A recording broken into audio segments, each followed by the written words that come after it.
अस्सलाम वालेकुम बेटा टॉपिक हमारा हो गया था एक्सरेज़ का, कैरेक्टरिस्टिक्स एक्सरेज़ और फिर इसके यूज़ेस का।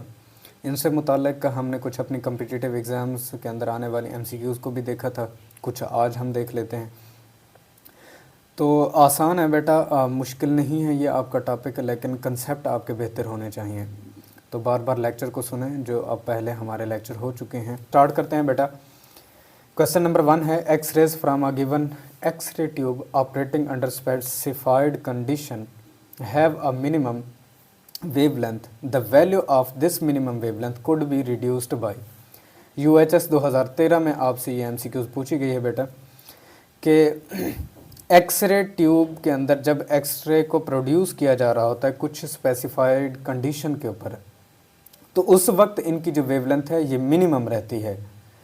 इसकी वेवलेंथ को बेटा कैसे रिड्यूस किया जा सकता है वो हमने बताना है।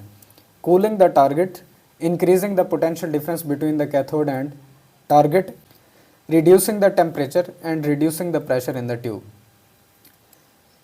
तो बेटा सेकंड ऑप्शन आपके पास बी करेक्ट है कि पोटेंशियल डिफरेंस कैथोड और टारगेट के दरमियान में अगर आप इंक्रीज करेंगे तो जितना हाई पोटेंशियल से एक्सेलरेट होकर आने वाले इलेक्ट्रॉन्स आकर टकराएंगे टारगेट मटेरियल से, तो इनर मोस्ट इलेक्ट्रॉन्स के डिसलोकेट होने के ज़्यादा से ज़्यादा चांसेस होते हैं। और इनर मोस्ट इलेक्ट्रॉन अगर निकल जाएं तो हाई फ्रीक्वेंसी हाई एनर्जी रखने वाली जो वेव्स हैं इलेक्ट्रोमैग्नेटिक वेव्स एक्स-रेज वहाँ से प्रोड्यूस होती हैं।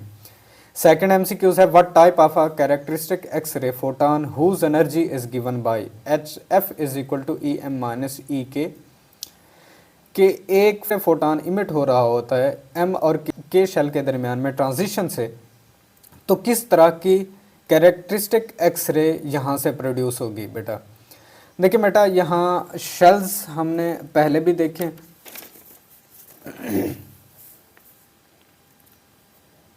ये हमारे पास शेल्स की कंस्ट्रक्शन है।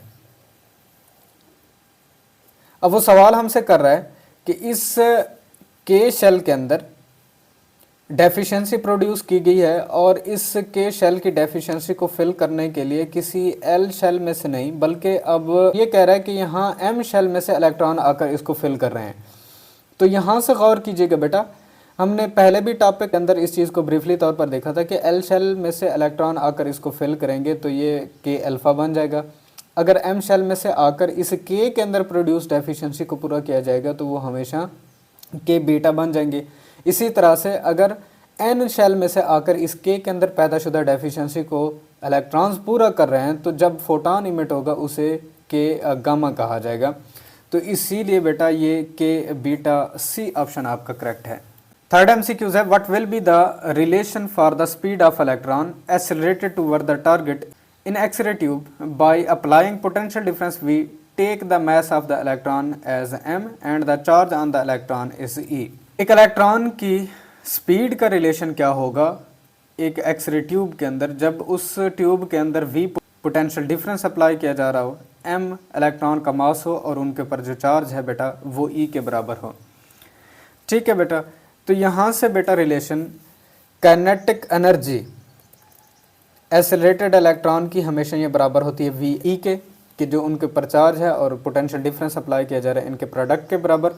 अब यहाँ से काइनेटिक एनर्जी का formula half m v square V e, v speed है वी पोटेंशियल है। अक्सर बच्चे गलती करते हैं पोटेंशियल और स्पीड को यहाँ से कैंसिल आउट कर देते हैं, तो ऐसा बिल्कुल नहीं है। ये डिवाइड हो रहा है, दूसरी तरफ मल्टीप्लाई हो जाएगा m v square two V e और वी स्क्वायर बनेगा two V e divided by m और इधर से स्क्वायर रूट कर दें इधर से भी स्क्वायर रूट कर दें तो two V e divided by m, A option बेटा करेक्ट है।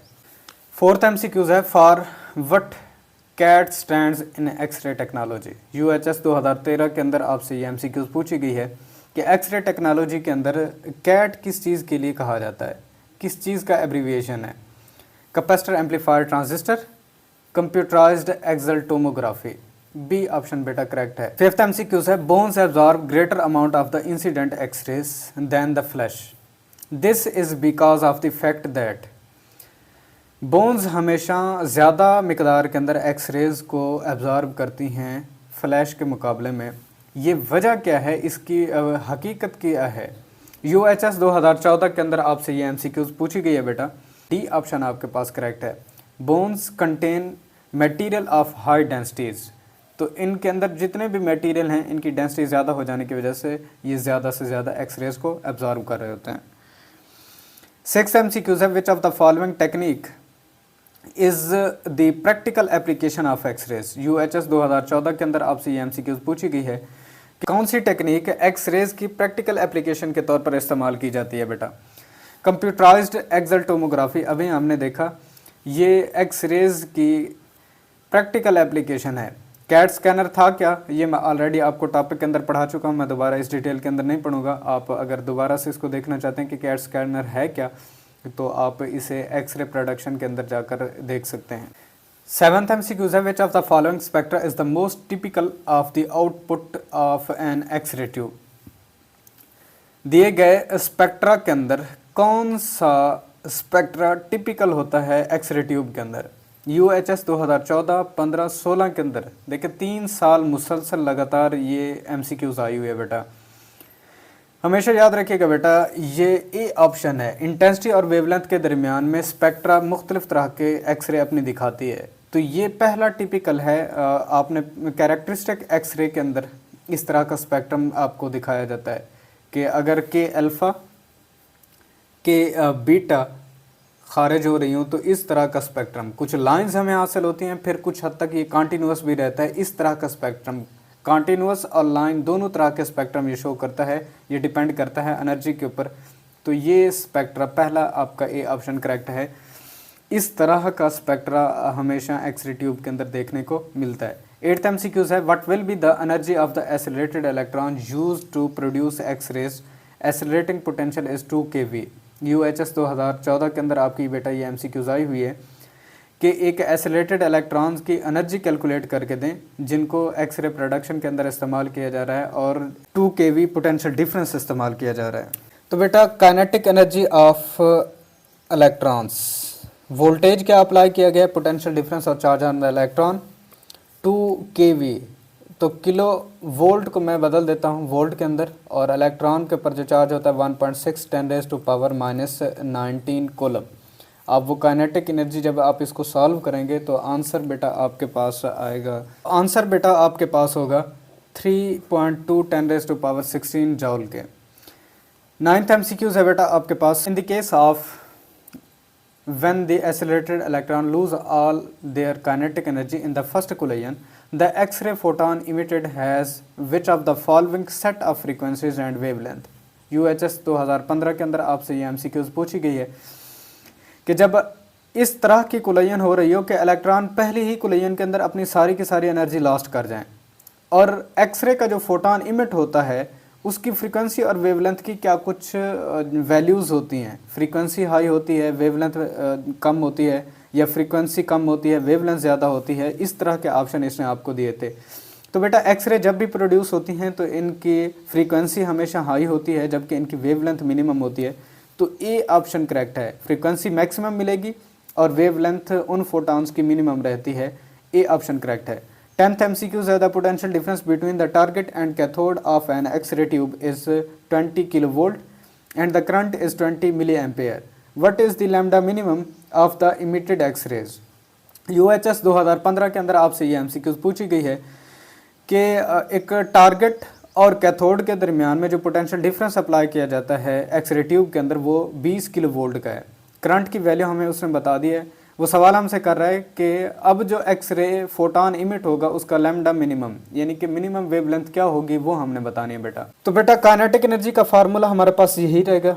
इसके अंदर हमने क्या करना है, ये एनर्जी E बराबर है HF according to de Broglie hypothesis, HF की वैल्यू पर C ओवर लैम्डा मिनिमम।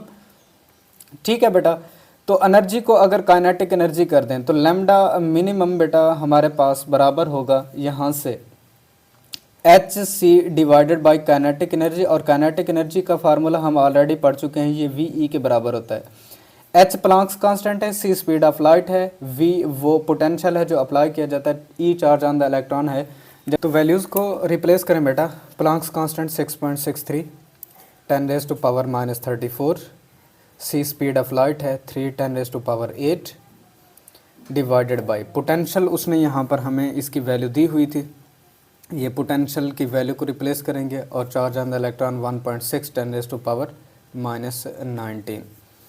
जब इसको सॉल्व करेंगे तो बेटा लैम्डा मिनिमम हमारे पास यहाँ कैलकुलेट होगा 6.19×10⁻11 मीटर।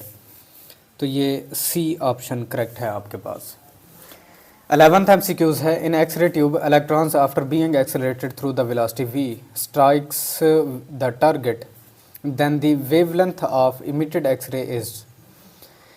के इलेक्ट्रॉन्स जब आकर टकराते हैं टारगेट के साथ v स्पीड के साथ तो उनकी वेवलेंथ क्या कुछ होगी। UHS 2015 के अंदर आपसे ये MCQs पूछी गई है।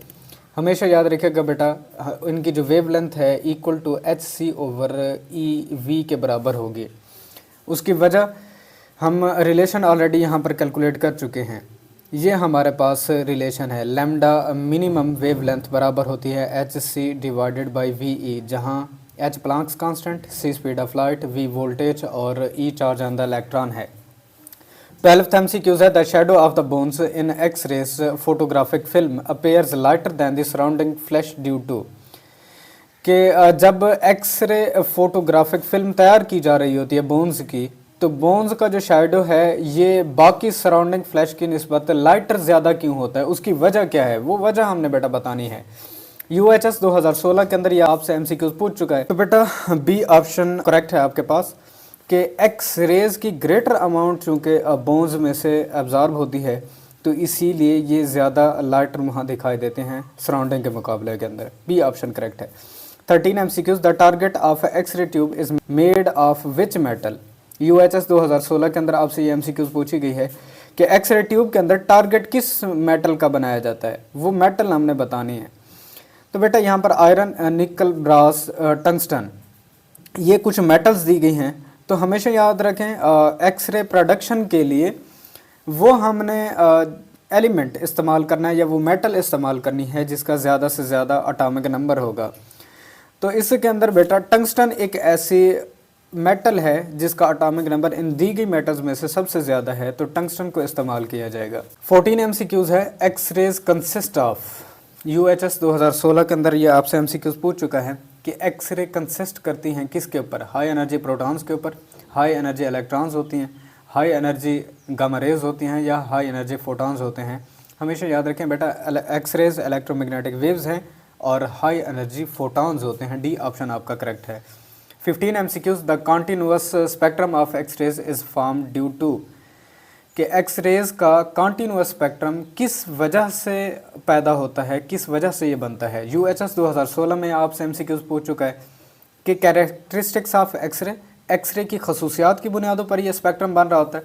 ब्रैमस्ट्रॉलिंग ऑफ एक्सरे, एक्सरे की ब्रैमस्ट्रॉलिंग की वजह से ये बन रहा होता है। सॉफ्ट एक्सरे, सॉफ्ट एक्सरेज की वजह से ये बन रहा होता है या फिर हार्ड एक्सरे की वजह से ये बन रहा होता है। तो बेटा ऑप्शन बी करेक्ट है, ब्रैमस्ट्रॉलिंग। कि एक जब हैवी एलिमेंट जिसका एटॉमिक नंबर इतना हाई होता है उसके अगर इनर मोस्ट इलेक्ट्रॉन को डिसलोकेट करा दिया जाए तो अब पॉसिबिलिटी ये नहीं है कि सिर्फ L के इलेक्ट्रॉन ही आकर के अंदर प्रोड्यूस डेफिशिएंसी को फिल करें। हो सकता है M में से आ जाएं, हो सकता है N में से आ जाएं।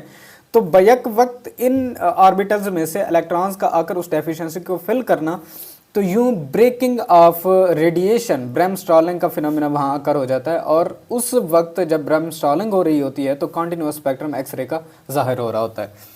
16 MCQs, the main difference between X rays and gamma rays is.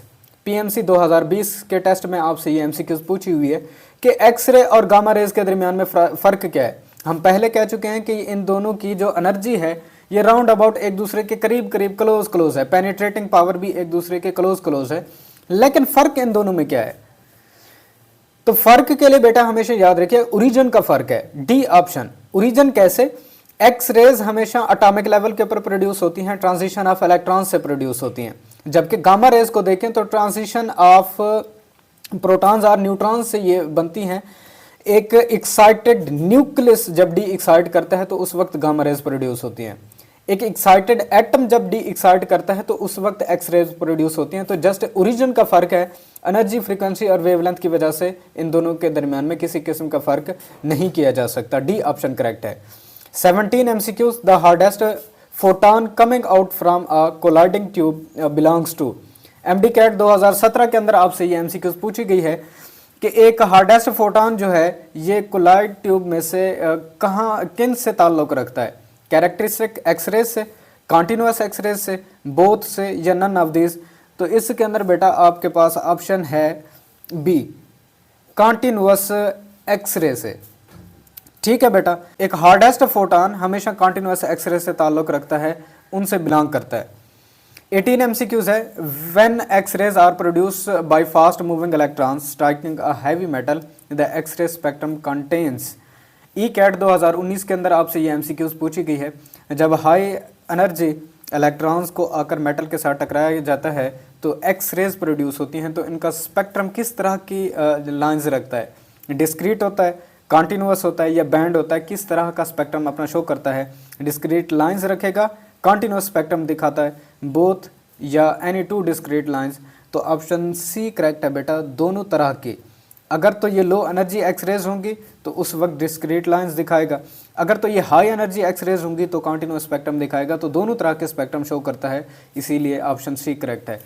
तो बेटा ये थी वो एमसीक्यूज जो हमने एक्सरेज से मुतालिक, फिर कैरेक्टरिस्टिक्स एक्सरेज क्या होती हैं, ब्रैमस्टॉलिंग का फिनोमेना क्या कुछ है, इनसे मुतालिक हमारे जो कॉम्पिटिटिव एग्जाम्स के अंदर एमसीक्यूज आ चुकी हैं, उनको आज हमने डिस्कस किया है। आई होप वीडियो आपको पसंद आई होगी। अपने नेक्स्ट लेक्चर में मिलेंगे, इजाज़त दीजिए, अल्लाह हाफ़िज़।